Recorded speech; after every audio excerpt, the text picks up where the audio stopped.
હું શૈલેષ કુમાર ઢોલા આ બધા જ વિદ્યાર્થીઓનું એક નવા લેક્ચરમાં ફરીથી હાર્દિક સ્વાગત કરું છું. તો આપણે લાસ્ટ લેક્ચરમાં જોયેલું કે અલગ અલગ રાશિઓના એમએલટી કઈ રીતે લખી શકાય અને કઈ રીતે બને છે. તો આપણે એ જ રાશિઓના એમએલટીઓને આજે નવી નવી રાશિઓ માટે આજે ફરીથી આગળ વધારીશું. આ ટોપિક વિસ્તૃતમાં ભણાવવાનો ઈરાદો એ છે કે આ ટોપિકના આધાર પરથી તમને કેટલું આવડે છે એના આધારે હવે પછીના તમામ ટોપિક તમને આવડશે. ટૂંકમાં જો તમને આ ટોપિક નહીં આવડે તો આગળના ટોપિકમાં ઘણી બધી તકલીફ પડશે, અથવા તો તમારે આગળનો ટોપિક સાવ સ્કીપ કરી દેવો પડશે. એ આપણી જરા પણ ચાહત નથી કે તમે સ્કીપ કરો અત્યારથી જ. એટલા માટે એમએલટી વાળો ટોપિક ખૂબ જ ઇમ્પોર્ટન્ટ ટોપિક છે. નહીં એટલા માટે કે ખાલી એ એક્ઝામમાં પૂછાય છે, પણ એટલા માટે પણ પરંતુ કે એના આધારે બીજા બધા ટોપિકની બેઝ બને છે. બરાબર છે, પાયો નખાય છે આ ટોપિક પરથી. તો આપણે વધારે ટાઈમ વેસ્ટ કર્યા વગર હવે આપણે અલગ અલગ રાશિઓ માટે એમએલટી કઈ રીતે મળશે એનો આપણે અભ્યાસ ચાલુ કરીએ. તો આજે જે આપણે રાશિઓ ભણવાના છીએ એનું લિસ્ટ મેં ઓલરેડી બનાવી દીધું છે, અને આપણે ગઈકાલની અથવા લાસ્ટ લેક્ચરની જેમ આપણે હવે જે રાશિઓ છે એનો આપણે અભ્યાસ સ્ટાર્ટ કરીએ. જો તો પહેલી રાશિ છે આવૃત્તિ. ચલો, તો હવે તમારે કામ કરવાનું છે, અલગ અલગ રાશિઓ જે છે એ તમારે લખતી જવાની છે. એનું તમને સૂત્ર આપી દઈશું.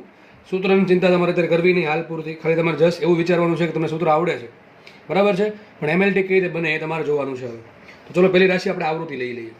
બરાબર, પહેલી રાશિ છે આવૃત્તિ. હવે આવૃત્તિને ઇંગ્લિશમાં કહેવાય ફ્રીક્વન્સી, એફ. સૂત્ર ચલો આપી દઉં. સૂત્ર એવું છે એનું, એકના છેદમાં આવર્તકાળ. શું છે સૂત્ર? એકના છેદમાં આવર્તકાળ. હવે પ્રશ્ન એમ છે સર આવર્તકાળ શું? ચલો એક કામ કરીએ, પહેલાં આવર્તકાળ બતાવી દઈએ, પછી આપણે આના પર આવશું. ચલો લઈ લઈએ આવર્તકાળ. આવર્તકાળ એને કહેવાય કેપિટલ ટી. અત્યારે એમ યાદ રાખો, આવર્તકાળ એક ટાઈપનો સમય છે. શું છે આવર્તકાળ? એક ટાઈપનો સમય છે. એક્ઝેક્ટલી કેવું આવું થાય કે તમારો પંખો ફરે છે, બરાબર? પંખો ફરતો હોય નોર્મલી, તો પંખો એક સેકન્ડમાં એક રાઉન્ડ પૂરો કરવા માટે પંખાને કેટલો સમય લાગે એને કહેવાય આવર્તકાળ ટી. ફરીથી બોલું છું કે પંખાને એક ભ્રમણ પૂરું કરવા માટે જે સમય લાગે છે એને કહેવાય પંખાનો આવર્તકાળ ટી. અને આવૃત્તિ કોને કહેવાય? પંખો એક સેકન્ડમાં કેટલા આંટા ફરે. તો બે વસ્તુ અલગ છે. એક ભ્રમણ પૂરો કરવા કેટલો સમય લાગે એને કહેવાય આવર્તકાળ, અને એક સેકન્ડમાં કેટલા ભ્રમણ પૂરા કરે છે એને કહેવાય આવૃત્તિ. જસ્ટ ખાલી તે આપણે આવર્તકાળને સમજીએ તો આવર્તકાળ શું છે? એક ભ્રમણ પૂરો કરવા લાગતો સમય.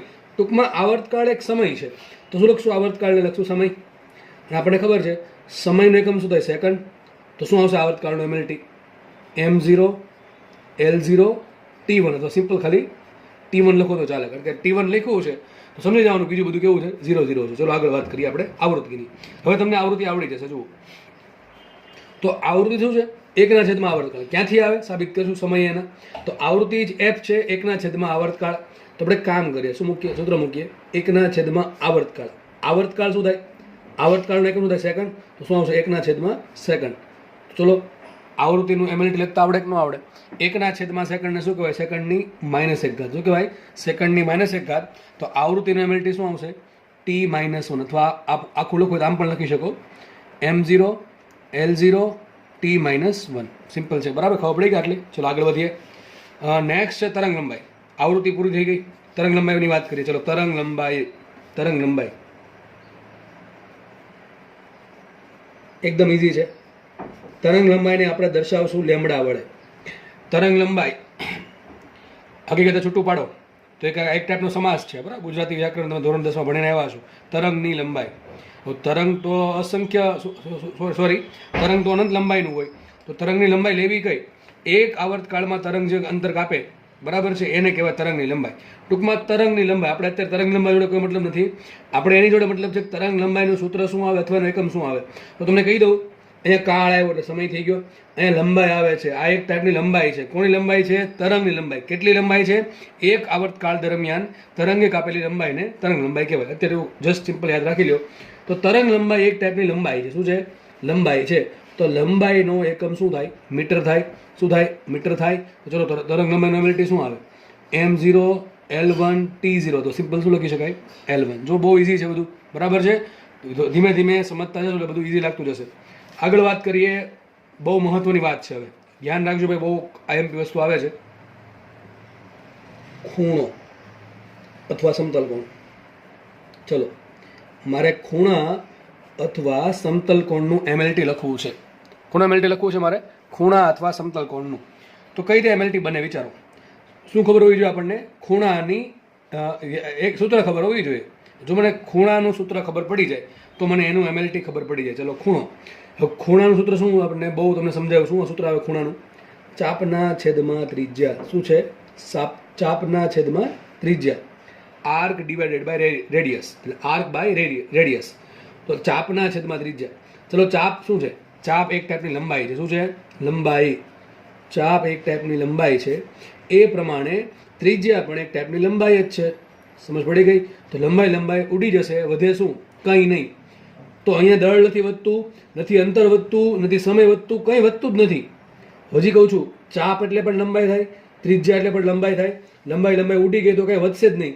નહીં દળ વધે, એટલે કે નહીં કિલોગ્રામ વધે, નહીં મીટર વધે, નહીં સેકન્ડ વધે, કંઈ નહીં વધે. તો ખૂણાનું એમએલટી શું થાય? M0 L0 T0. યાદ રાખજો દોસ્ત, બહુ પૂછાય છે આ ખૂણાનું એમએલટી. ખૂણાનું અથવા સમતલ કોણનું એમએલટી શું આવે? M0 L0 T0. હવે ખૂણાનું એકમ શું થાય? રેડિયન. શું થાય ખૂણાનું એકમ? રેડિયન. તમને એમ પૂછે રેડિયનનું એમએલટી શું, એટલે કે એસઆઈ એકમનું એમએલટી શું થાય? M0 L0 T0. કારણ કે રેડિયન છે એ શું છે હકીકતે? ચાપના છેદમાં ત્રિજ્યા પરથી જે એકમ બને એ રેડિયન છે. હવે ખૂણાનું એકમ રેડિયન હોય અને ખૂણાનું એમએલટી કાંઈ ના હોય તો રેડિયનનું એમએલટી શું હોય? ટૂંકમાં રેડિયન તરીકે શું લખાય? M0 L0 T0 લખાય. શું લખાય રેડિયન તરીકે? M0 L0 અને T0. સમજ પડે છે? એકદમ સિમ્પલ વાત છે. ચલો આગળનું લઈ લઈએ. આગળ છે ઘનકોણ. ચલો, શું છે? ઘનકોણ. નવી રાશિ લઈ લઈએ આપણે. ઘનકોણ. ઘનકોણ આપણને ખબર છે, ઓમેગા વડે દર્શાવીએ છીએ. ચલો, સૂત્ર શું આવે ઘનકોણનું? તમને વિગતવાર સમજાવેલું છે બધું. ઘનકોણનું સૂત્ર શું આવશે? યાદ કરો. સૂત્ર શું આવે? ક્ષેત્રફળના છેદમાં ત્રિજ્યાનો વર્ગ. આપણે આવું ભણેલા છીએ. ક્ષેત્રફળ છેદમાં ત્રિજ્યાનો વર્ગ. જુઓ, ક્ષેત્રફળ શું થાય? ક્ષેત્રફળનો એકમ શું થાય? અને ક્ષેત્રફળ ઘણી વખત આવ્યું લંબાઈ ગણી લંબાઈ. શું થાય ક્ષેત્રફળનો એકમ? Metre square. શું થાય? Metre square. છેદમાં ત્રિજ્યા શું છે? ત્રિજ્યા ટાઈપની લંબાઈ છે. શું છે ત્રિજ્યા? એક ટાઈપની લંબાઈ છે કે ભાઈ વર્તુળના પરિઘ પરના કોઈ બિંદુથી સેન્ટર સુધીનું અંતર, એને શું કહેવાય? ત્રિજ્યા કહેવાય. તો ત્રિજ્યા એક ટાઈપની અંતર છે, લંબાઈ છે. તો ત્રિજ્યાનો એકમ શું થાય? મીટર થાય. શું થાય ત્રિજ્યાનો એકમ? મીટર. અહીં શું છે? ત્રિજ્યાનો વર્ગ છે. શું છે? ત્રિજ્યાનો વર્ગ. તો નીચે શું આવશે? મીટર સ્ક્વેર જ આવશે. સમજ પડે કે ન પડે? ઉપર ક્ષેત્રફળ છે, ક્ષેત્રફળનો એકમ આવે મીટર સ્ક્વેર. નીચે ત્રિજ્યાનો વર્ગ છે, તો ત્રિજ્યાનો વર્ગ શું થાય? ત્રિજ્યા છે એક ટાઈપનું અંતર, તો અંતરનો એકમ થાય મીટર, તો મીટરનો વર્ગ થઈ ગયો. ઉપર પણ મીટર સ્ક્વેર, નીચે પણ મીટર સ્ક્વેર, બધું ઉડી જશે. તો એ કિલોગ્રામ વધ્યું ના, કિલોગ્રામ એ નથી. આ મીટર છે, મીટર છે પણ ઉડી ગયું, એટલે કંઈ મીટર પણ નથી અને સમય પણ નથી. તો આનું એમએલટી શું બને? M0 L0 T0. તો તમને પ્રશ્નમાં પૂછાય કે નીચેનામાંથી કઈ રાશિઓના એમએલટી પરિમાણ રહિત છે? આને શું કહેવાય? પરિમાણ રહિત. આને શું કહેવાય? પરિમાણ રહિત. પરિમાણ રહિત એટલે એમએલટી જેનું 0 0 0 છે એને કહેવાય પરિમાણ રહિત. શું આન્સર આવશે? ખૂણો અને ઘનકોણ. શું આવે? ખૂણો અને ઘનકોણ. એવું નથી કે ફિઝિક્સમાં ખાલી બે જ પરિમાણ રહિત રાશિઓ છે, ઘણી બધી રાશિઓ છે. બરાબર છે? એ સમય આધારે તમને સમજતો જઈશું. તો ખૂણાનું એમએલટી શું આવે? 0 0 0. ઘનકોણનું એમએલટી શું આવે? M0 L0 T0. બરાબર છે? તો ઘનકોણને કહું તો સ્ટી રેડિયન. શું થાય? સ્ટી રેડિયન. તમને ખબર હશે. તો સ્ટી રેડિયનનું એમએલટી પણ સ્ટી રેડિયન તરીકે એમએલટી શું લખી શકાય? M0 L0 અને T0. તો આ બે બહુ મહત્વની વાત હતી, તમારે યાદ રાખવાની છે. ચલો આપણે નેક્સ્ટ રાશિ તરફ આગળ વધીએ. નેક્સ્ટ રાશિ પેજમાં લખેલું છે સમયનો ઘન. ચલો, આ તો તમને આરામથી આવડી જવે. શું છે ભાઈ? સમયનો ઘન. સમયનો ઘન લખતા આવડે કે ન આવડે? અરે દોસ્ત, આ તો તરત આવડી જાય. સમયનો એકમ શું થાય? સેકન્ડ. થઈ ગયો સેકન્ડનો ઘન. શું થઈ ગયો? સેકન્ડનો ઘન. ચલો, કિલોગ્રામ છે નથી તો શું આવશે? M0. ચલો, મીટર છે નથી તો શું આવશે? L0. ચલો, સેકન્ડ છે, આ સેકન્ડ છે, કેટલી ઘાત છે? 3 ઘાત. ને પ્લસ છે કે માઇનસ? તો પ્લસ. તો શું આવશે? M0 L0 T ક્યુબ અથવા સિમ્પલ T ક્યુબ લખો તો પણ ચાલે. થઈ ગયું. તો સમયનો ઘન અહીંયા પૂરો થાય છે. ચલો નેક્સ્ટ રાશિ લઈ લઈએ આપણે. નેક્સ્ટ રાશિ છે વિદ્યુત પ્રવાહ. ચલો ફરીથી લઈ લઉં છું પાછો વિદ્યુત પ્રવાહ, કારણ કે હમણાં યુઝ કરવાનું થશે એટલા માટે. તો નવી રાશિ છે વિદ્યુત પ્રવાહ. કઈ છે? વિદ્યુત પ્રવાહ. હવે આ તરને તરત મગજમાં આવવું જોઈએ કે વિદ્યુત પ્રવાહ એક ટાઈપની મૂળભૂત રાશિ છે. કેવી રાશિ છે? મૂળભૂત રાશિ. તો મૂળભૂત રાશિનો કોઈના પર ડિપેન્ડ કરતી હોય નહીં. તો વિદ્યુત પ્રવાહ છે એ લંબાઈ પર, દળ પર, સમય પર, તાપમાન પર કોઈ પર ડિપેન્ડ કરતી નથી. તો વિદ્યુત પ્રવાહનો એકમ શું થાય? એમ્પિયર.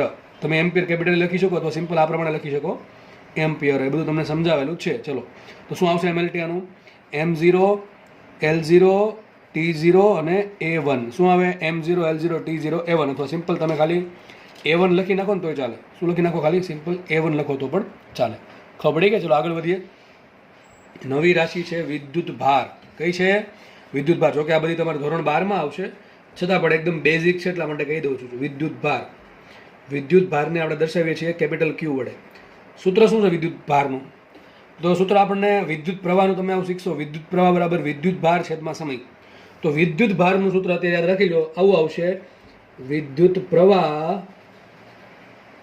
ગુણ્યા સમય. શું છે વિદ્યુત ભાર બરાબર? વિદ્યુત પ્રવાહ ગુણ્યા સમય. ચલો, તો વિદ્યુત પ્રવાહનો એકમ શું થાય? એમ્પિયર થાય. એની એક ઘાત શું થશે? એની એક ઘાત. ચલો, વિદ્યુત પ્રવાહનો એકમ આવશે એની એક ઘાત ઇન્ટુ સમય. ચલો, સમયનું સૂત્ર શું આવે? સેકન્ડ થાય ને, સેકન્ડ. તો વિદ્યુત ભારનો એકમ કુલમ પણ છે. કુલમ એક વૈજ્ઞાનિકના નામ પરથી છે, પણ એનો એસઆઈ એકમ શું કહેવાય? Ampere into second. શું થાય? Ampere into second. વિદ્યુત પ્રવાહનો એકમ એમ્પિયર, સમયનો એકમ સેકન્ડ. તો એના પરથી વિદ્યુત ભારનો એકમ મળશે એમ્પિયર ઇન્ટુ સેકન્ડ. તો ચલો, આના પરથી શું લખી શકાય? મારે વિદ્યુત પ્રવાહ, વિદ્યુત ભારનું એમએલટી શું આવે? આમાં કિલોગ્રામ જે નથી તો શું આવશે? M0. આમાં લંબાઈ છે એટલે મીટર નથી એટલે શું આવશે? L0. આમાં સમય છે, આ કેટલી ઘાત છે સમયની? એક ઘાત. તો શું આવશે? T1. અને એમ્પિયરની કેટલી ઘાત છે? એક ઘાત. તો શું આવશે? T1 A1. તો સૂત્ર આખું આવું બોલવું જ બોલાય: M0, L0, T1 A1 અથવા M0, L0, A1 T1. તો સિમ્પલ ઘણી વખત આમ પણ લખેલું હોય T1 A1, કારણ કે આ 0 છે તો લખેલું હોય પણ ખરું અને ના પણ હોય. સમજ પડી ગઈ છે? તો તમે જો આટલી બધી રાશિનો આપણે એમએલટી એકદમ આરામથી આપણે બનાવ્યા છે. આમાં બની શકે કે તમને સૂત્ર નહીં આવડતા હોય, પણ મેં કીધું એ પ્રમાણે ચિંતા કરવી નહીં. બરાબર છે? ધીમે ધીમે બધું આપણને આવડતું થઈ જશે. પણ મેં જે પ્રમાણે કહું છું એ પ્રમાણે તમારે મહેનત કરવી પડશે. તો અત્યારે તમારે ખાલી એટલું ફોકસ કરવાનું છે કે આ એકમ પરથી મને એમએલટી આવડે કે નથી આવડતી. હજી જે લોકોને અહીંથી આવું આપેલું હોય છતાં પણ જો આવું લખતા ન આવડતું હોય તો એ તકલીફમાં છે. તો એ લોકો તકલીફમાં છે ભાઈ. એકદમ સિમ્પલ વેમાં, એકદમ નાનકડી વસ્તુમાંથી આપણે શરૂઆત કરી હતી. આપણે અલગ અલગ રાશિઓના એમએલટી લખ્યા છે. તો જે લોકોને તકલીફ પડે છે એ લોકો આગળના લેક્ચર ફરીથી જોઈ લે, તમને 100% ખબર પડી જશે કે ભાઈ સેકન્ડ હોય તો T1 લખાય, 1 સેકન્ડ હોય તો T-1 લખાય. બરાબર છે? સેકન્ડનો ઘન હોય તો T³ થાય. બરાબર? આપણે આગળ વધીએ હવે. ચલો આગળ વધીએ આપણે. નવી જે રાશિ છે એ છે સ્થાનાંતર. કઈ છે? સ્થાનાંતર. ચલો, એવું માની લ્યો કે સ્થાનાંતર છે એ અંતર જેવું જ કંઈક છે. એ તમારું માનો કે સ્કૂલ છે અથવા ઘર છે, એ ઘર માનો છો, અને બી છે એ માનો કે સ્કૂલ છે. હવે રસ્તો કે કયા ટાઈપનો છે? રસ્તો આવો ટાઈપનો તમારે ઘરેથી સ્કૂલે જવા માટે આ ટાઈપનો રસ્તો કવર કરવો પડે છે. અને એકદમ સિમ્પલ રસ્તો કેવો થાય? સૌથી સારામાં સારો રસ્તો અત્યારે છે નહીં, માનો કે બન્યો હોય કેવો સારામાં સારો થાય? આ રસ્તો એકદમ શોર્ટમાં આ રસ્તો થાય. તો માનો કે વ્યક્તિ છે, વ્યક્તિને એથી બી જવા માટે આ ટાઈપનો રસ્તો કંઈક કવર કરવો પડે છે. હવે અંતર કોને કહેવાય? અંતર એને કહેવાય કે તમે જે રસ્તા પર ગતિ કરો છો એ રસ્તાની કુલ લંબાઈ. ટૂંકમાં આપણા કેસમાં આ જે વાંકો ચૂકો રસ્તો છે એ વાંકા ચૂકા રસ્તાની જે પણ લંબાઈ થાય એ થઈ ગયું અંતર. સ્થાનાંતર કોને કહેવાય? તો બે પોઈન્ટને એકદમ શોર્ટમાં જોડી દો, એકદમ શોર્ટેડ ડિસ્ટન્સ જોડે જોડી દો તો આને કહેવાય સ્થાનાંતર. ટૂંકમાં સ્થાનાંતર પણ એક ટાઈપની લંબાઈ જ છે. જેમ અંતર એક ટાઈપની લંબાઈ બતાવે છે એ પ્રમાણે સ્થાનાંતર પણ એક ટાઈપની લંબાઈ જ બતાવે છે. આ બધો અભ્યાસ આપણે ગતિ નામના ચેપ્ટરમાં કરીશું. જેમ કે વ્યક્તિ અહીંયા ઊભો હતો, એ પર ઊભો હતો અને બી પર ગયો, ચલો તો અંતર કેટલું કાપ્યું? આટલું જ. સ્થાનાંતર કેટલું કર્યું? આટલું જ, કારણ કે બે વસ્તુ સરખી જ છે. તો એવું છે, સ્થાનાંતર છે એ અંતર જેટલું પણ હોઈ શકે અને સ્થાનાંતર છે એ અંતર કરતાં ઓછું પણ હોઈ શકે. અને આપણે એવું પણ જોશું કે સ્થાનાંતર છે એ 0 પણ હોઈ શકે. બરાબર? તો આ બધી ચર્ચા આપણે અત્યારે નથી કરવી ડિટેલમાં. તમને એટલા માટે સમજાવવા કે તમને ખ્યાલ આવે કે સ્થાનાંતર પણ એક ટાઈપની લંબાઈ જ છે. તો વિચારો, મારે સ્થાનાંતરનું એમએલટી લખવું છે તો સ્થાનાંતર શું છે? એક ટાઈપની લંબાઈ છે. તો સ્થાનાંતર થઈ ગઈ લંબાઈ અથવા અંતર. ચલો, તો એકમ શું આવશે? એનો મીટર આવશે. શું આવે એકમ? મીટર. તો શું બને MLT? M0, L1, T0. Okay, ચલો ખબર પડી ગઈ આટલી. ચલો આગળ વધીએ, આપણે નેક્સ્ટ વાત કરીએ. નેક્સ્ટ છે કાર્ય. કયું છે રાશિ? કાર્ય. ઇંગ્લિશમાં કહેવાય વર્ક. તો આપણે ભણશું ભવિષ્યમાં ચેપ્ટર નંબર 6માં કાર્ય ઉર્જા પાવરમાં કે કાર્ય શું છે? કાર્ય છે બળ ગુણ્યા સ્થાનાંતર. શું છે? બળ ગુણ્યા સ્થાનાંતર. કાર્ય બરાબર છે બળ ગુણ્યા સ્થાનાંતર. ચલો તમને હવે આના પરથી બળનું એમએલટી લખતા આવડવું જોઈએ. મેં તમને કીધું તમારે બળનું એમએલટી યાદ રાખવાનું છે. ચલો બળનું એમએલટી શું આવે?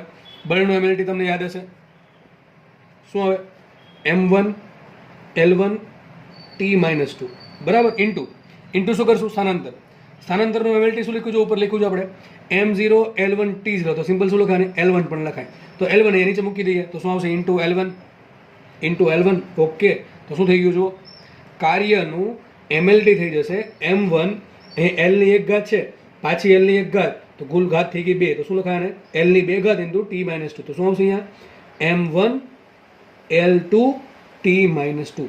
હજુ કહી દઉં છું, બળના એમએલટીમાં શું આવશે? M1 L1 T-2 આવશે, જ્યારે કાર્યના એમએલટીમાં M1 L2 T-2 આવશે. આટલો ફરક છે ખાલી. અહીં L ની 1 ઘાત આવશે, અહીંયા L ની 2 ઘાત આવશે. કારણ શું છે? કારણ કે કાર્યમાં બળને અંતર વડે ગુણ્યા છે, સ્થાનાંતર વડે ગુણ્યા છે, એટલે ઘાત વધી ગઈ છે. બસ એટલું જ છે. આગળ વધીએ આપણે. નેક્સ્ટ જે છે એ છે ઉર્જા. કઈ છે વસ્તુ? ઉર્જા, જેને આપણે એનર્જી કહીએ છીએ. અત્યાર પૂરતું યાદ રાખી લો, એવું યાદ રાખી લો કે ઉર્જા એટલે કાર્ય જ છે. શું છે? ઉર્જા એટલે કાર્ય. બેને એક સંબંધ છે. જેટલું કાર્ય કરશું એટલી ઉર્જા આપણને મળશે, અથવા જેટલી ઉર્જા વાપરશું એટલું કાર્ય થશે. ટૂંકમાં ઉર્જા અને કાર્ય એકબીજા સાથે સંકળાયેલા છે, તો બંનેના એકમ પણ સરખા છે. તો ઉર્જાનો જે કાર્યનો જે એકમ હશે એ જ એકમ ઉર્જાનો હશે. તો કાર્યનો એકમ જૂલ છે. શું છે? જૂલ. તમને ખબર છે કેલરી, આપણે ઘણી વખત આ વસ્તુ ખાવાથી કેટલી કેલરી મળશે, એ કેલરી આપણે વ્યવહારિક એકમ છે, અને જૂલ છે એ આપણો એસઆઈ એકમ છે. જૂલ નામના વૈજ્ઞાનિક પરથી જૂલ એકમ આવ્યો. તો કાર્યનો એકમ જૂલ હોય તો ઉર્જાનો એકમ શું થાય? જૂલ જ થાય. તો કાર્યનો એકમ ને જો ઉર્જાનો એકમ સરખો હોય તો કાર્યનું જે એમએલટી છે એ જ એમએલટી ઉર્જાનું થાય. તો શું એમએલટી આવશે? ઉર્જાનું M1 L2 T-2. શું થાય? M1 L2 T-2. અને બંનેનો એકમ શું આવે? એસઆઈ એકમ જૂલ આવે. શું આવે? જૂલ. અથવા શું થાય? Newton into metre. આ વર્લ્ડ એકમ શું થાય? ન્યૂટન.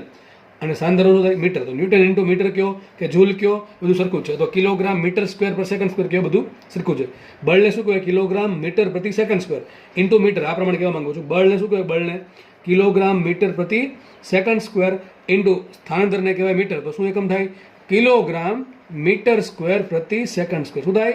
કિલોગ્રામ મીટર સ્ક્વેર પ્રતિ સેકન્ડ સ્ક્વેર. સોરી, શું લખાશે એને? કિલોગ્રામ મીટર સ્ક્વેર પર સેકન્ડ સ્ક્વેર. તો કિલોગ્રામની 1 ઘાત એટલે એક M1 આવ્યું, મીટરની 2 ઘાત તો L2 આવ્યું, સેકન્ડની 2 ઘાત પણ છેદમાં એટલે -2 આવ્યું. તો તમે એમએલટી કોઈ પણ રીતે બનાવો, તમારી જો રીત સાચી છે તો સાચું એમએલટી બનશે, બાકી ખોટું બનશે. તો મેં તમને કીધું પ્રમાણે કાર્ય અને ઉર્જાનું એમએલટી શું આવશે? M1 L2 T-2. આટલી ખબર પડી ગઈ? ચલો આપણે આગળ વધીએ. આગળ લઈ લઈએ એકદમ નાનકડી રાશિ, ત્રિજ્યા. કઈ લઈ લઈએ? ત્રિજ્યા. ચલો ત્રિજ્યાની એમએલટી બોલ. તમને મનમાં આવી જવું છે ત્રિજ્યાની એમએલટી શું થાય? અરે ત્રિજ્યા એક ટાઈપની લંબાઈ છે. શું છે દોસ્ત? લંબાઈની એમએલટી શું આવે? L1. અથવા શું લખી શકાય આને? M0 L1 T0. ઓકે, થઈ ગયું. ચલો આગળ વધીએ આપણે ફટાફટ. નવી રાશિ જે છે એ છે ગતિ ઉર્જા. કઈ છે? ગતિ ઉર્જા. ધોરણ 9માં તમારે આવી ગઈ છે. ગતિ ઉર્જાને ઇંગ્લિશમાં કહેવાય કાઇનેટિક એનર્જી. બરાબર છે? અત્યારે જેને નથી આવડતું એને કોઈ ચિંતા નથી કરવાની જરૂર. આપણે બધું ભવિષ્યમાં ભણવાનું છે. પહેલા એક આખી લાંબી રીત આપી દઉં, પછી એની શોર્ટકટ આપી દઉં. બરાબર? આપણે લાંબી રીત જોઈ લઈએ. ગતિ ઉર્જા સૂત્ર શું છે? ઘણાને યાદ હશે, 12mv². શું થાય? 1/2mv². ગતિ ઉર્જાનું સૂત્ર છે 12mv². તો આટલા સૂત્ર પરથી તમને હવે એનું એમએલટી બનાવતા આવડવું જોઈએ. આ M શું છે? M દળ છે. શું છે? દળ છે. V શું છે? વેગ છે. V છે શું છે? વેગ છે. તો લખીએ વેગ. તો તમને આટલી માહિતી પરથી તેનું સૂત્ર બનાવતા આવડવું જોઈએ. જો હાફ તો એક સંખ્યા છે, સંખ્યાનું કોઈ એકમ ના હોય. હું તમને કહું કે ક્લાસમાં કેટલા છોકરા છે? તો ભાઈ 5 છોકરા છે. કોઈ એમ કહે છે ક્લાસમાં 5 કિલોગ્રામ છોકરા છે, એવું તો ના હોય ને. એક સંખ્યા છે, સંખ્યાનું કોઈ એકમ ના હોય કે ભાઈ ક્લાસમાં 5 મીટર સંખ્યા છે. સમજ પડે છે હું શું બોલું છું? એટલે સંખ્યાને કોઈ એકમ હોય નહીં. સંખ્યા સિમ્પલ કે ભાઈ કેટલા છોકરા છે? 50 છોકરા છે, 5 છોકરા છે. બરાબર છે? કેટલા સફરજન છે? 10 સફરજન છે. પછી એ પૂછે કેટલા ગ્રામ સફરજન, તો આપણે કહેવું પડે ભાઈ 10 ગ્રામ કે ભાઈ 5 કિલો કે એ પ્રમાણે અલગ વસ્તુ છે. પણ સંખ્યા હોય એ સંખ્યાને કોઈ એકમ હોય નહીં. સંખ્યાને કોઈ એકમ નહીં હોય તો સંખ્યાનો કોઈ એમએલટી પણ નહીં હોય. ટૂંકમાં તમારે જ્યારે પણ સૂત્ર પરથી જ્યારે એકમ બનાવવાનો થાય ત્યારે સંખ્યાને ઘડીક સાઈડમાં ભૂલી જવી. ઓકે, ચલો આપ ઘડીક ભૂલી જાઓ. તો ભાઈ દળ, દળનો એકમ શું થાય? કિલોગ્રામ. શું તો દળનો એકમ? કિલોગ્રામ ઇન્ટુ અહીંયા વેગ છે, વેગનો વર્ગ છે. શું છે? એક્ઝેક્ટલી વેગનો વર્ગ. ચલો વેગનું એકમ શું આવે? વેગનો એકમ મીટર પ્રતિ સેકન્ડ. શું આવે? વેગનો એકમ મીટર પ્રતિ સેકન્ડ. ઉપર પછી શું છે? સ્ક્વેર છે. ખબર પડી કે ન પડી? જો હાફ એક સંખ્યા છે એટલે એનો કોઈ એકમ ના હોય તો આપણે ભૂલી જઈએ એને. વધુ mv², તેમાં m દળ છે, દળનો એકમ થાય કિલોગ્રામ, v વેગ છે, વેગનો એકમ થાય મીટર પ્રતિ સેકન્ડ, અને પાછું ઉપર શું છે સ્ક્વેર છે. તો શું આવશે અહીંયા એકમ આનો? કિલોગ્રામ મીટર સ્ક્વેર પર સેકન્ડ સ્ક્વેર. શું થાય આનો એકમ? કોની વાત કરીએ? ગતિ ઉર્જાની. ગતિ ઉર્જાને કીધું થાય કિલોગ્રામ મીટર સ્ક્વેર પર સેકન્ડ સ્ક્વેર. તો સાબિત શું થયું? ચલો એમએલટી લખીએ આનું. શું એમએલટી આવશે આનું? બોલો ફટાફટ. ચલો કિલોગ્રામની 1 ઘાત તો આવશે m1, મીટરની 2 ઘાત તો આવે L2, અને સેકન્ડની 2 ઘાત તો શું આવશે? T-2. તો શું આવશે? ગતિ ઉર્જાનો એમએલટી શું આવશે? હાફ mv² બધી શું આવશે? m1 L2 T-2. એક વસ્તુ મને કહો, શું જે ઉર્જાનું એમએલટી છે એ જ ગતિ ઉર્જાનું એમએલટી છે? હા, જો દેખાય છે. જે એમએલટી ઉર્જાનું આવ્યું હતું એ જ એમએલટી ગતિ ઉર્જાનું આવ્યું. જે એમએલટી ઉર્જાનું આવ્યું હતું એ જ એમએલટી ગતિ ઉર્જાનું આવ્યું. સાબિત શું થયું? કોઈ પણ ટાઈપની ઉર્જા હોય એમએલટી શું રહેશે એનું? m1 L2 T-2. તમે ખાલી આ જ જોવાનું હતું અહીંયા. શું જોવાનું? ખાલી ઉર્જા. મેં તમને લગભગ લાસ્ટ લેક્ચરમાં શીખવાડ્યું હતું કે કોઈ પણ ટાઈપનું બળ હોય, ઘર્ષણ બળ હોય કે શાંતા બળ હોય, ગુરુત્વાકર્ષણ બળ હોય કે વિદ્યુત બળ હોય કે ચુંબકીય બળ હોય, કોઈ પણ ટાઈપનું બળ હોય, પાછળ બળ આવે તો એમએલટી શું આવે એનું? m1 L1 T-2. એ રીતે તમે નવી રીત કહું છું, પાછળ ઉર્જા આવે, કોઈ પણ ઉર્જા આવે, સ્પ્રિંગની ઉર્જા આવે, ગતિ ઉર્જા આવે, સ્થિતિ ઉર્જા આવે કે દબાણના કારણે ઉર્જા આવે, કોઈ પણ ટાઈપની ઉર્જા આવે એનું એમએલટી શું થશે? હંમેશા m1 L2 T-2. બળમાં શું આવે? m1 L1 T-2 આવે. ઉર્જામાં શું આવે? ઉર્જામાં કાર્યમાં m1 L2 T-2 આવે. અહીંયા લંબાઈની 1 ઘાત આવશે, L ની 1 ઘાત આવશે, અહીંયા ખાલી 2 ઘાત આવશે. તો તમારે શું કરવાનું છે? તમારે ખાલી 2 વસ્તુના એમએલટી તમારે યાદ રાખવાના છે, બાકી કોઈના પણ નથી યાદ રાખવાના. ફરીથી કહું છું, ખાલી 2 વસ્તુના લખી દઉં છું. કોના? એક તો બળના. કોઈ પણ ટાઈપનું બળ હોય એમએલટી શું આવશે? m1 L1 T-2. અને એક તમારે યાદ રાખવાનું, હજી કહી દઉં છું, કાર્ય અથવા ઉર્જાનું. કોનું કહી દઉં છું? કાર્ય અથવા ઉર્જાનું. શું આવશે એમએલટી આનું? m1 L2 આવશે T-2. m1 L2 આવશે. L1 આવે, -2 આવે છે ખાલી. બાકી બધું m1 અને T-2 બેમાં સરખા જ છે. અહીં L ની 1 ઘાત છે, 2 ઘાત છે. તો ખાલી બની શકે તો આ બેના એમએલટી તમે યાદ રાખી લો. એનું કારણ છે કે મોટા ભાગની રાશિઓમાં આ બેનો યુઝ થશે. હવે બળનું એમએલટી તમને યાદ ન હોય તો તમે કીધું છે કે તમે કિલોગ્રામ મીટર પર સેકન્ડ સ્ક્વેરમાં જાઓ દળ ગુણ્યા પ્રવેગ પરથી. આટલો બધો સમય ન હોય એટલા માટે આપણે જ્યારે બળ દેખાય શું મૂકી દેવું સીધું? m1 L1 T-2. હવે પછી જ્યાં પણ ઉર્જા અને કાર્ય દેખાશે એને શું મૂકી દેશું? m1 L2 T-2. સમજ પડી ગઈ? તો આ તમારે 2 એમએલટી જસ્ટ યાદ રાખવાના છે, બાકી કોઈના પણ એમએલટી યાદ રાખવાના થતા નથી. બાકી બધા બનાવી લેવાના. ચલો આગળ વધીએ. નવી રાશિ લઈ લઈએ આપણે, સ્થિતિ ઉર્જા. કઈ લઈ લઈએ? સ્થિતિ ઉર્જા. ચલો તો નવું વાત ડિસ્કસ કરીએ, સ્થિતિ ઉર્જા. ઓકે, ચલો. સ્થિતિ ઉર્જાને કહેવાય યુ. એક કામ કરીએ, પહેલાં આપણને ખબર પડી ગઈ અહીંયા ઉર્જા આવી તો એમએલટી શું બનશે એનું? m1 L2 T-2. પણ આપણે થોડીક પ્રેક્ટિસ કરવી છે એટલા માટે આપણે એને સૂત્ર પરથી એમએલટી બનાવતા શીખીએ. ચલો, સ્થિતિ ઉર્જાનું સૂત્ર કદાચ કોઈને યાદ હોય તો આવું હોય mgh. આ ધોરણ 9માં તમારે આવતું હતું, બરાબર છે? તો સ્થિતિ ઉર્જાનું સૂત્ર આવે mg × h. જ્યાં m શું છે? m દળ છે, g શું છે? ગુરુત્વ પ્રવેગ. શું છે? g ગુરુત્વ પ્રવેગ, અને h છે ઊંચાઈ. h શું છે? ઊંચાઈ છે. કોઈ ચિંતા કરવી નહીં સૂત્રની, બરાબર? મેં વારે કહું છું, વારે એટલા માટે કહું છું, ઘણા વિદ્યાર્થીઓને ટેન્શનમાં આવી જાય, સર આ બધું યાદ રહેતું નથી, કંઈ આ બધું અઘરું લાગે છે. અઘરું એટલા માટે લાગે કે આ બધી ખબર ન હોય એટલા માટે, પણ એટલા માટે જ કહું છું કે તમારે યાદ રાખવાની જરૂર નથી. જસ્ટ ખાલી કેમ બને છે જુઓ. ચલો, તો સ્થિતિ ઉર્જાનું સૂત્ર mgh છે. ચલો, m એટલે દળ થઈ ગયું. દળનો એકમ શું થાય? કિલોગ્રામ. શું થાય દળનો એકમ? કિલોગ્રામ. તો લખી દે કિલોગ્રામ ઇન્ટુ શું આવ્યું? ગુરુત્વ પ્રવેગ આવ્યો. મેં તમને કીધું હતું કોઈ પણ ટાઈપનો પ્રવેગ આવે છે એટલે પ્રવેગ આવે એટલે એક વસ્તુ પાકી કે પ્રવેગનો એકમ શું છે? મીટર પ્રતિ સેકન્ડ સ્ક્વેર. શું છે? મીટર પ્રતિ સેકન્ડ સ્ક્વેર. તો જીનો એકમ શું આવશે? મીટર પ્રતિ સેકન્ડ સ્ક્વેર. અને એ જ ઊંચાઈ છે. વિચારો, ઊંચાઈનું એકમ શું આવે? ઊંચાઈનું, અરે ઊંચાઈ ટાઈપનું અંતર જ થયું ને, ઊંચાઈ ટાઈપની લંબાઈ જ થઈ, તો શું આવશે એનું એકમ? મીટર. શું આવશે? મીટર. ચલો, તો શું એકમ બનશે આનો? કિલોગ્રામ ઇન્ટુ મીટર છેદમાં સેકન્ડ સ્ક્વેર. શું બનશે? કિલોગ્રામ મીટર સ્ક્વેર પર સેકન્ડ સ્ક્વેર. શું બનશે વિચારવાનું એમએલટી? m1, એમની કિલોગ્રામની 1 તો m1, મીટરની 2 ઘાત એટલે L2, અને સેકન્ડની 2 ઘાત એટલે કે T-2. શું બને? m1 L2 T-2. શું બનશે સ્થિતિ ઉર્જાનું પાછું? સ્થિતિ ઉર્જાનું પાછું શું બનશે? m1 L2 T-2. જો ગતિ ઉર્જાનું છે એવું જ છે, આ બેઠું છે. જો ગતિ ઉર્જાનું જે પાસું છે, પાસું એટલે કે પારિમાણિક સૂત્ર એમએલટી ફોર્મ, તો જે ગતિ ઉર્જાનું પાસું છે એ જ સ્થિતિ ઉર્જાનું છે અને એ જ ઉર્જાનું છે. મેં તમને હમણાં કહી રહ્યો છું કે કોઈ પણ ટાઈપની ઉર્જા હોય એનું પાછું શું આવશે? m1 L2 T-2 આવશે. શું આવશે? m1 L2 T-2. ચલો આગળ વધીએ. આપણે નવી રાશિ લઈ લઈએ. નવી રાશિ છે પાવર. કઈ છે નવી રાશિ? પાવર. લખીએ પાવર. ચલો પાવરને કહેવાય કેપિટલ પી.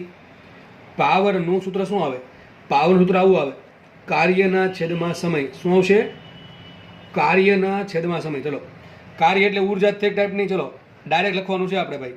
કાર્યનું પાછું શું આવે તમને હમણાં શીખવાડ્યું, m1 L2 t-2 છેદમાં સમય.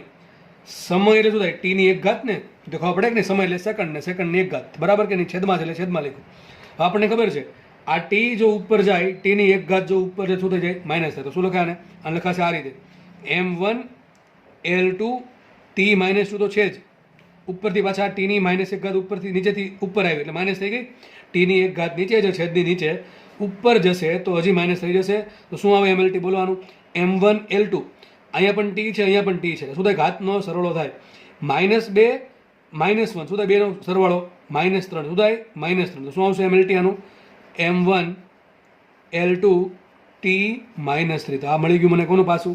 પાવરનું પાસું. આ બધા પાસા કંઈ યાદ રાખવાના થતા નથી, આપણે બનાવી લેવાના છે, બરાબર છે? તો પાવરનું પાછું શું આવશે? m1 L2 t-3. શું આવશે? m1 L2 t-3. આપણે બીજી રાશિ લઈએ હવે. તો નવી જે રાશિ છે એ લખી દઉં, એ છે સ્પ્રિંગનો બળ અચળાંક. સૂત્ર આપી દઉં છું. એનું સૂત્ર યાદ રાખી લેવું, સોરી યાદ નહીં રાખવું અત્યારે ચાલશે, બાકી બધું ભણવાનું જ છે આપણે. તો સ્પ્રિંગનો બળ અચળાંક સૂત્ર આનું આવું છે, બળના છેદમાં અંતર. એક્ઝેક્ટલી આવું છે, બળના છેદમાં સ્પ્રિંગની લંબાઈમાં થતો વધારો ઘટાડો. પણ આપણે અત્યારે એવું માની લઈએ કે સ્પ્રિંગનો બળ અચળાંક બરાબર બળના છેદમાં અંતર. જો જેટલી બી રાશિ નવી નવી લઉં છું એ માત્ર ને માત્ર તમને પ્રેક્ટિસ થાય એટલા માટે લઉં છું, બરાબર છે? બાકી આ બધી રાશિ લેવાનું અત્યારે આમ કોઈ મિનિંગ નથી, કારણ કે તમને સૂત્ર આપી દઉં છું એટલા માટે. પણ આ તો તમને mlt નહીં આવડે તો આગળનું કંઈ નહીં આવડે, એટલા માટે હું તમને નવી નવી રાશિઓ લઈ અને પ્રેક્ટિસ કરાવવા માટે બધું શીખવાડું છું. તો આપણે આગળ વધીએ. બળનો સ્પ્રિંગનો બળ અચળાંક સૂત્ર આવે બળના છેદમાં અંતર. ચલો mlt લખતા તમને ડાયરેક્ટલી ફાવવું જોઈએ. બળનું mlt શું આવે? m1 L1 t-2 છેદમાં અંતર. અંતર એટલે કે મીટર, મીટર એટલે કે L1. ચલો જુઓ તો શું mlt બનશે બળના અચળાંકનું, સોરી સ્પ્રિંગના બળ અચળાંકનું. તેનું ઉપર L1 છે, નીચે L1 છે. L1 ઉડી ગયા તો L ની કેટલી ઘાત વધે? 0 ઘાત વધે. તો શું બને સૂત્ર? m1 L0 t-2. તો સિમ્પલ શું બને? m1 t-2. શું બનશે? m1 t-2. તો આ થઈ ગયા સ્પ્રિંગના બળ અચળાંકનું પાસું. શું બનશે? બળના છેદમાં અંતર પરથી બળનું પાસું m1 L1 t-2 છેદમાં અંતરનું પાસું L1. L1 કેન્સલ, તો m1 L0 t-2. L ની કોઈ પણ ઘાત નથી એટલે શું વધશે? 0 ઘાત. અથવા સિમ્પલ આવું લખો તો પણ ચાલે. તો m1 t-2. આટલી ખબર પડી ગઈ? ચલો આગળ વધીએ. એક તમને નવી રાશિ આપો, ચલો મને કહેજો પાછું શું થાય. દબાણ ઉર્જા. ચલો, દબાણ ઉર્જા એટલે કે દબાણના કારણે જે ઉર્જા મળે છે એનું પાછું શું થાય? સીધું લખી નાખવાનું. શું થાય? ઉર્જા એટલે શું થાય? m1 L2 t-2. ઉર્જા કે કાર્ય પાછું શું થાય? m1 L2 t-2. ચલો નવી રાશિ લઈએ. નવી રાશિ છે ઘર્ષણાંક. એકદમ ઇઝી. ઘર્ષણાંકનું પાસું એકદમ ઇઝી. ચલો શું થશે? તો સૂત્ર પહેલાં આપી દઈએ આપણે. સૂત્ર આવું કંઈક છે ઘર્ષણાંકનું. ઘર્ષણાંક સૂત્ર બનશે ઘર્ષણ બળ છેદમાં લંબ બળ. શું બનશે? ઘર્ષણ બળ છેદમાં લંબ બળ. ચલો ઉપર એ બળ છે, નીચે બળ છે. ઉપર એકમ શું હોય? બળનું ન્યૂટન. નીચે એકમ શું થાય? ન્યૂટન. ન્યૂટન ઉડી ગયા. આ ઉપરે બળ છે, નીચે બળ છે, બંને બળ ઉડી ગયા તો કંઈ વધ્યું જ નહીં, કંઈ વધે નહીં. તો પાછું શું થાય? m0 L0 t0. કોના જેવું એવું? ખૂણા અને ઘનકોણ જેવું. કોના જેવું એવું? ખૂણા અને ઘનકોણ જેવું. ઘણા નામ ન ફાવે, એક કામ કરીએ, ચલો આમ ફવડાવીએ એને. ઘર્ષણ બળ એક ટાઈપનું બળ જ છે. બળનું પાછું શું હોય? m1 L1 t-2 છેદમાં લંબ બળ, એ પણ એક ટાઈપનું બળ જ છે. તો પાછું શું થાય એનું? m1 L1 t-2. Okay, m ઉડી ગયા, m ની એક ઘાત ઉડી ગયા, l ની એક ઘાત ઉડી ગયા, t ની -2 ઘાત ઉડી ગયા, વધે શું? m0 L0 t0. તો ઘર્ષણાંકની સંજ્ઞા છે મ્યુ. તો મ્યુનું પાછું શું આવે? અરે મ્યુ એક પરિમાણ રહિત છે. મ્યુ પરિમાણ રહિત હોય તો તો એનું કોઈ પરિમાણ વધે નહીં. તો શું પાછું આવશે એનું? M0 L0 T0. બરાબર છે. આવી ઘણી બધી રાશિઓ છે. જો મેં તમને ખૂણો અને સમતલકોણ ભણાવ્યો, ખૂણો અને ઘનકોણ ભણાવ્યો હમણાં, ત્યારે કીધું હતું કે એને એવું નથી કે ખાલી બેનું જ પાછું 0 0 આવે છે. એવી ઘણી બધી રાશિઓ છે કે જેનું પાછું આપણે 0 0 0 આવશે, એટલે કે પરિમાણ રહિત થશે. તો જેમ જેમ જેમ જેમ આપણે ચેપ્ટરમાં આવતા જશે એ ટાઈપની આપણે રાશિઓ લેતા જશું. અત્યારે આપણે જસ્ટ પ્રેક્ટિસ કરીએ છીએ. ચલો આગળ વધીએ. નવી રાશિ લઈ લઈએ, ટોર્ક. કેવી ક? ટોર્ક. ઇંગ્લિશમાં કહેવાય ટોર્ક. ગુજરાતીમાં કેવું હોય તો બળની ચાક માત્રા. સૂત્ર ખાલી આપણે કામનું છે, બીજું કંઈ કામનું નથી. ટોર્કનું સૂત્ર આવું આવશે: બળ ગુણ્યા લંબ અંતર. સૂત્ર અરે કોઈ લેવા દેવા નથી અત્યારે આપણે, બરાબર છે. તો ટોર્કનું પાછું મારે લખવું છે, તો ટોર્કનું સૂત્ર લખવું પડે. સૂત્ર શું છે ટોર્કનું સૂત્ર છે બળ ગુણ્યા લંબ અંતર. તો બળનું પાછું શું થાય બોલો? બળનું પાછું હવે તો આવડી જવું જોઈએ, રગરગમાં આવી જવું જોઈએ. બળનું પાછું શું થાય? M1 L1 T-2 ઇન્ટુ લંબ અંતર, એક ટાઈપનું અંતર જ છે, તો શું આવશે પાછું? L1. શું આવશે? L1. તો જુઓ અહીંયા શું બનશે? M1.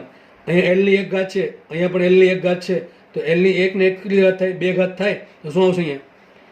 M1 L2 T-2. અરે લે સર, આ તો કંઈક હમણાં આવ્યું હતું. અરે ક્યાં આવ્યું હતું? કાર્યમાં આવ્યું હતું. ક્યાં આવ્યું હતું? જો કાર્યમાં આવ્યું હતું.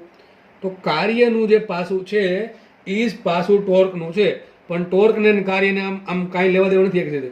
હા બરાબર, ટોર્ક છે એનાથી કાર્ય મળે, બરાબર છે, પણ આમ એમ ન કહી શકો કે તમે ટોર્ક છે એ જ કાર્ય છે. એ ખોટી વાત છે. ટોર્ક છે એ કાર્ય નથી. સમજ પડી ગઈ છે? ટોર્ક ક્યાં યુઝ થાય? તમે દરવાજો ખોલો છો ને ટોર્ક લગાડો છો. અત્યારે ખરેખર એટલું યાદ રાખો કે ટોર્ક છે એ બહુ જરૂરી વસ્તુ છે. જો ટોર્ક ના હોત ને તો કોઈ વસ્તુ ફરી જ ના શકે. પંખો ફરે છે એના માટે ટોર્ક જવાબદાર છે. દરવાજો ખુલે છે એના માટે ટોર્ક જવાબદાર છે. અત્યારે ખાલી આપણે એટલું યાદ રાખીએ. ચલો આગળ વધીએ. નવી જે રાશિ છે એ છે કોણીય વેગમાન. કઈ છે? કોણીય વેગમાનો. કોણીય વેગમાન. ઓકે, ચલો સૂત્ર આરક્ષર લેવા દેવા છે અત્યારે તો આની જેવું સિમ્પલ છે. કોણીય વેગમાનનું સૂત્ર છે વેગમાન ગુણ્યા લંબ અંતર. શું છે? કોણીય વેગમાન બરાબર વેગમાન ગુણ્યા લંબ અંતર. હવે વેગમાન યાદ છે કે ભૂલી ગયા? માનો કે ભૂલી ગયા તો તમને કીધું હતું વેગમાન બરાબર શું? દળ ગુણ્યા વેગ. તો લખી દો અહીંયા દળ ગુણ્યા વેગ. આ કોના બરાબર લખ્યું? વેગમાન બરાબર. અને લંબ અંતર તો એમને મત ગુણ્યા શું કરી દઈએ? લંબ અંતર કરી દઈએ. લંબ અંતર એમને રાખીએ. સમજ પડે છે કે નહીં પડતી? ચલો વેગમાનને કહેવાય દળ ગુણ્યા વેગ અને લંબ અંતર રાખીએ એમને. ચલો તો મૂકીએ. ચલો શું સૂત્ર એકમ શું બનશે વિચારીએ આપણે. દળનો એકમ થાય કિલોગ્રામ. ઓકે. વેગનો એકમ થાય મીટર પ્રતિ સેકન્ડ. સર એ પણ બરાબર, મીટર પર સેકન્ડ ઇન્ટુ લંબ અંતર, એક ટાઈપનું અંતર છે, શું એકમ આવશે? મીટર આવશે. તો ચલો કોણીય વેગમાન શું છે? કોની વાત ચાલે છે? કોણીય વેગમાન. ઇંગ્લિશમાં કહેવાય એન્ગ્યુલર મોમેન્ટમ. તો એન્ગ્યુલર મોમેન્ટમ જે છે કોણીય વેગમાન, એનું એકમ શું બને? કિલોગ્રામ મીટર સ્ક્વેર ના છેદમાં સેકન્ડ થાય ને. Kilogram metre into metre metre square second છેદમાં એમને. ચલો શું બનશે? MLT. એટલે કીધું જો MLT શું બને? કિલોગ્રામની એક ઘાત તો આવશે M1. ઓકે. મીટરની 2 ઘાત એટલે કે શું આવશે? L2. ઓકે. અને સેકન્ડ છેદમાં છે એક સેકન્ડ કેટલી ઘાત છે? 1 ઘાત. ઉપર જાય તો -1 ઘાત. શું બને એનું MLT? M1 L2 T-1. આપણે એકમ પરથી તમને MLT બનાવતા આવડે. આપણે એ જ ઇન્ટેન્શન છે અત્યારે. તો કોણીય વેગમાનનું પાછું શું બનશે? કોણીય વેગમાનનું પાછું બનશે M1 L2 T-1 kilogram metre square પ્રતિ સેકન્ડ પરથી. બરાબર છે. હવે 1-2 રાશિ લઈને આપણે આ લેક્ચરને પૂરો કરીશું. ચલો આગળ વધીએ. તો નવી રાશિ છે, સરખી જ છે આમ તો, વેગ પ્રચલન. કઈ છે? વેગ પ્રચલન. હું તમને એક વસ્તુ અત્યારથી શીખવાડવા માંગુ છું. જ્યાં પણ પ્રચલન શબ્દ આવે છેદમાં અંતર મૂકી દેવાનું. શું મૂકી દેવાનું? છેદમાં અંતર. જેમ કઈ શું લખ્યું? વેગમાન પ્રચલન, વેગ પ્રચલન. શું લખ્યું છે? વેગ પ્રચલન. તો સૂત્ર આવું બનાવી દેવાનું. વેગ એમને રહેવા દેવાનું, છેદમાં પ્રચલન એટલે અંતર. ખોપડી ગઈ? જ્યાં પણ પ્રચલન શબ્દ આવશે ને તમારે આવું કરવું પડશે. વેગ પ્રચલન શું કહેવાય? વેગના છેદમાં અંતર. ચલો વેગનો એકમ શું થાય? મીટર પ્રતિ સેકન્ડ. શું બને? વેગનો એકમ થશે મીટર પ્રતિ સેકન્ડ અને અંતરનો એકમ બને મીટર. તો લખાઈશું આને આ પ્રમાણે લખાય મીટર. આ છેદની ઉપરનો છેદ ક્યાં આવે? નીચે આવે. તો શું આવશે? આ સેકન્ડ ઇન્ટુ મીટર. સમજ પડે કે ન પડી? વેગનો એકમ શું લખ્યો મેં? મીટર પ્રતિ સેકન્ડ અને અંતરનો એકમ શું લખ્યો? મીટર લખ્યો. તો મીટર પ્રતિ સેકન્ડ છેદમાં મીટર. આ સેકન્ડ ક્યાં જશે? નીચે. તો જો મીટર ઉડી ગયા તો શું વધશે? 1/2 સેકન્ડ. શું વધે? ખાલી 1/2 સેકન્ડ. તો ચલો વેગ પ્રચલનનું પાછું શું બનશે? M0 L0 T-1 શું બનશે M0 L0 T-1 ફટાફટ આપણે એક લઈ લઈએ આવું તાપમાન પ્રચલન શું લઈ લઈએ તાપમાન પ્રચલન તો નવી રાશિ છે તાપમાન પ્રચલન ચલો હમણાં શીખવાડ્યું એ પ્રમાણે પ્રચલન આવે તો છેદમાં શું આવશે અંતર આવશે શું આવશે છેદમાં અંતર આવશે એક મિનિટ સોરી તો તાપમાન પ્રચલન નવી રાશિ છે હમણાં શીખવાડ્યું એ પ્રમાણે પ્રચલન શબ્દ આવે તો છેદમાં શું મૂકી દેવાનું અંતર તો શું બનશે આ તાપમાન ના છેદમાં અંતર વેગ પ્રચલન તો વેગના છેદમાં અંતર તાપમાન પ્રચલન તો તાપમાનના છેદમાં અંતર ચલો તાપમાનનો એકમ શું થાય કિલોગ્રામ કેલ્વિન તાપમાનનો એકમ શું થાય કેલ્વિન એસઆઈ એકમ અને અંતરનો એકમ શું થાય મીટર શું બને મીટર તો શું બને એમએલટી બોલવાનું જલ્દી ચલો શું બનશે મીટરની એક ઘાત છે ચલો આમાં કે કિલોગ્રામ આવ્યું કિલોગ્રામ નથી તો શું બનશે M0 ઓકે આમાં મીટર આવ્યું હા મીટર આવ્યું છે કેટલી ઘાત છે મીટરની એક ઘાત છે પણ છેદમાં છે ઉપર જશે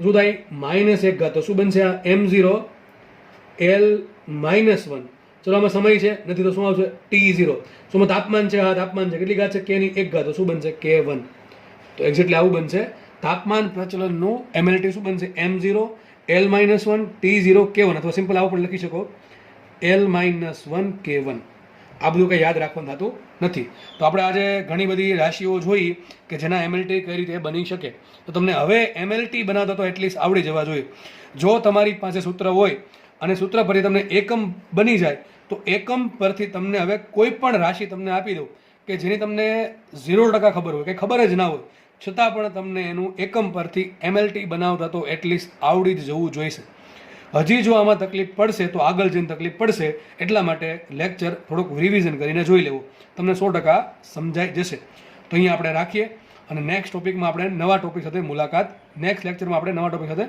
મુલાકાત કરશું ત્યાં સુધી બધાને ધન્યવાદ જય હિન્દ